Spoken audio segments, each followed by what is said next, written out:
আসসালামু আলাইকুম প্রিয় খামারি ভাই ও বন্ধুরা, আপনারা যে যেখান থেকে দেশ কিংবা প্রবাস থেকে কাছে কিংবা দূরে আপনারা যেখান থেকে আমার এই ভিডিওটি দেখতে পারতেছেন, আমি সবাইকে জানাই ঘাস টিভি বাংলা চ্যানেলের পক্ষ থেকে আন্তরিক শুভেচ্ছা এবং অভিনন্দন।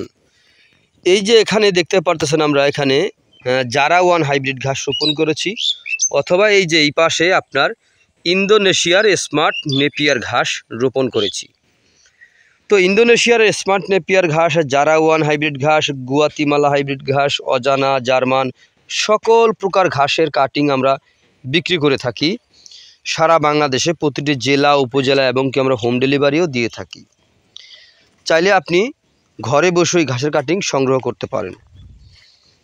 তো প্রিয় খামারি ভাই ও বন্ধুরা, যদি আপনারা গরু অথবা ছাগলের খামার করতে চান, তাহলে আগে অবশ্যই আপনারা ঘাস চাষ করবেন। ঘাস হচ্ছে গবাদি পশুর প্রধান খাদ্য। তো আগে যদি ঘাস চাষ করেন, তাহলে কিন্তু খুব সহজে আপনার কাঙ্ক্ষিত লক্ষ্যে আপনি পৌঁছতে পারবেন। কারণ ঘাস এমন একটি জিনিস, এটা হচ্ছে গরুর একটি প্রধান খাদ্য। তো দেখেন, এখানে কিন্তু আমরা যে এই ঘাসটা রোপণ করেছি, অনেক ভাই বলতেছে যে ভাই জারা ওয়ান ঘাসটা কীরকম হয়। দেখেন ভাই, এই ঘাসটা রোপণ করেছি, এই যে দেখেন রোপণ করার পরে এই যে দেখতে পারতেছেন কি সুন্দর করে আপনার একটি জায়গায় কিন্তু আপনার একটি কাটিং না, দুটো করে কাটিং রোপণ করা হয়েছে। দেখেন, দুটি কাটিং রোপণ করা হয়েছে, দুটোই কাটিংয়ে কিন্তু আপনার রয়েছে। দেখেন, প্রতিটি ঝোপের মধ্যে কিন্তু আপনার দুটি করে কাটিং দেওয়া হয়েছে।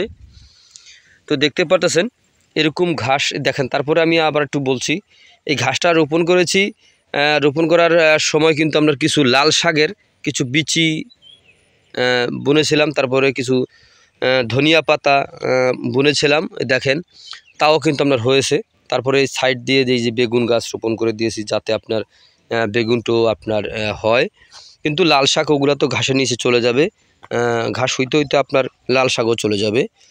তো এরকম যদি ঘাস যদি আপনারা রোপণ করতে চান, অথবা যে কোনো ঘাসের কাটিং আপনারা রোপণ করতে চান, তাহলে আমার স্ক্রিনে দেওয়া নাম্বারে যোগাযোগ করবেন।